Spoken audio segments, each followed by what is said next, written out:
अगर आप भी लेना चाहते हैं देश दुनिया की तमाम जानकारी तो आज ही सब्सक्राइब करें हमारे चैनल को। साथ ही नीचे दिए बेल आइकन को जरूर दबाएं ताकि हर अपडेट आप तक पहुंच सके। नमस्कार, साक्षी न्यूज नेटवर्क पर आप सभी का स्वागत है। अफगानिस्तान से जैसे जैसे अमेरिका के पूरी तरह बाहर निकलने का वक्त करीब आ रहा है, वहां हालात बिगड़ते जा रहे हैं। काबुल हवाई अड्डे पर तो आत्मघाती हमले का अंदेशा जताया जा रहा है, जिससे कई देशों की चिंता बढ़ गई है, क्योंकि अभी तक अपने लोगों को निकालने का काम पूरा नहीं हुआ है। इस मुद्दे पर क्या है सारा अपडेट आज की रिपोर्ट में आपको देंगे। साथ ही बताएंगे कि अफगानिस्तान के मुद्दे पर भारत सरकार की ओर से बुलाई गई सर्वदलीय बैठक में सरकार ने विभिन्न दलों के नेताओं को क्या जानकारी दी।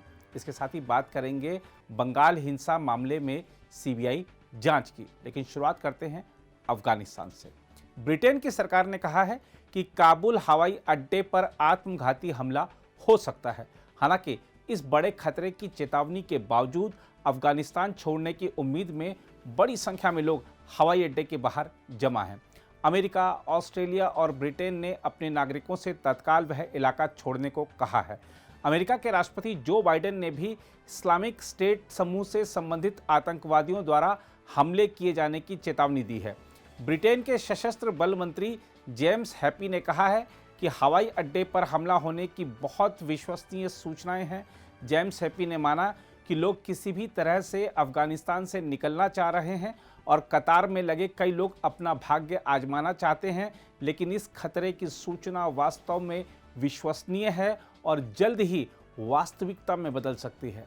यही नहीं, डेनमार्क के रक्षा मंत्री ट्रॉइन ब्रैमसन ने भी आगाह किया है कि काबुल में जाने वाले या वहां से आने वाले विमानों का संचालन अब सुरक्षित नहीं रहा है। उन्होंने डेनमार्क के प्रसारणकर्ता TV2 से कहा कि उनके देश ने अफगानिस्तान से अपनी आखिरी उड़ान भर ली है और इसमें 90 लोग लाए गए, जिनमें डेनमार्क के सैनिक और राजनयिक शामिल हैं।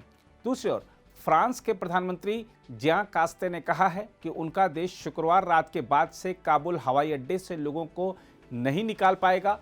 कास्ते ने फ्रांसीसी रेडियो RTL से कहा कि 31 अगस्त तक अफगानिस्तान से अमेरिकी सैनिकों की वापसी की वजह से हम कल शाम के बाद से यानी शुक्रवार शाम के बाद से काबुल हवाई अड्डे से लोगों को निकाल नहीं पाएंगे। हम आपको बता दें कि पिछले हफ्ते अभियान शुरू होने के बाद से फ्रांस ने अफगानिस्तान के 2000 नागरिकों और सैकड़ों फ्रांसीसी लोगों को युद्धग्रस्त देश से निकाला है। उधर ऑस्ट्रेलिया ने अफगानिस्तान में अपने नागरिकों को काबुल हवाई अड्डे नहीं जाने की सलाह दी है, जहां आतंकवादी हमला होने का बहुत गंभीर खतरा है। ऑस्ट्रेलिया ने कहा है कि हवाई अड्डा परिसर में मौजूद ऑस्ट्रेलियाई नागरिकों को सुरक्षित स्थान पर जाने और अगले आदेश की प्रतीक्षा करने की सलाह दी जाती है। ऑस्ट्रेलियाई प्रधानमंत्री स्कॉट मॉरिसन ने भी कहा है कि खतरा तेजी से बढ़ता जा रहा है। यही नहीं, अमेरिकी रक्षा मुख्यालय पेंटागन ने भी कहा है कि तालिबान ने काबुल हवाई अड्डे के आसपास पहुंच और नियंत्रण के अपने कदमों को मजबूत कर दिया है। पेंटागन के प्रेस सचिव जॉन किर्बी ने संवाददाता सम्मेलन में कहा कि 31 अगस्त के बाद काबुल हवाई अड्डे का प्रबंधन अमेरिका की जिम्मेदारी नहीं होगी। उन्होंने कहा कि अमेरिकी दूतावास फिलहाल हवाई अड्डे से काम कर रहा है।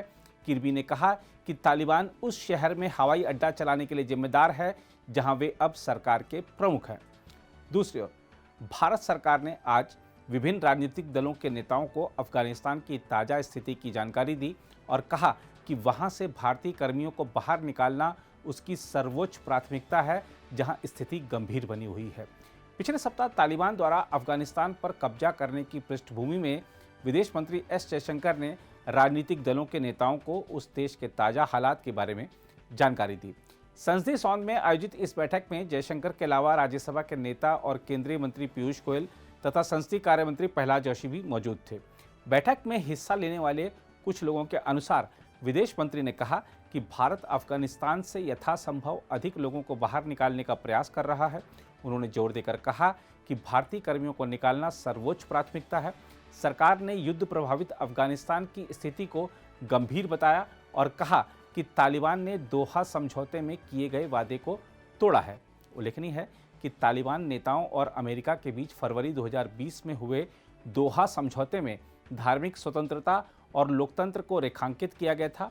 इसमें काबुल में एक ऐसी सरकार की बात कही गई थी जिसमें अफगानिस्तान के सभी वर्गों का प्रतिनिधित्व हो, इस महत्वपूर्ण बैठक में राष्ट्रवादी कांग्रेस पार्टी के नेता शरद पवार, राज्यसभा में विपक्ष के नेता मल्लिकार्जुन खड़गे, लोकसभा में कांग्रेस के नेता अधीर रंजन चौधरी, द्रमुक नेता टीआर बालू, पूर्व प्रधानमंत्री एसटी देवेगौड़ा, अपना दल की नेता अनुप्रिया पटेल सहित कुछ अन्य नेताओं ने हिस्सा लिया।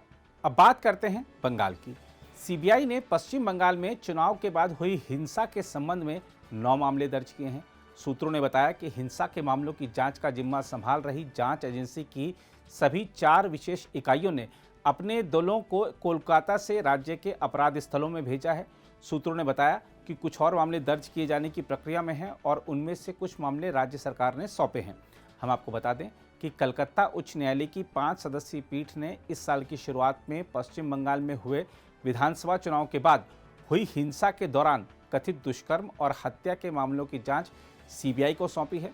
उच्च न्यायालय ने 2 मई को विधानसभा चुनाव के नतीजे आने के बाद राज्य में हिंसा पर राष्ट्रीय मानवाधिकार आयोग की एक समिति द्वारा रिपोर्ट सौंपे जाने के बाद ये निर्देश दिए थे।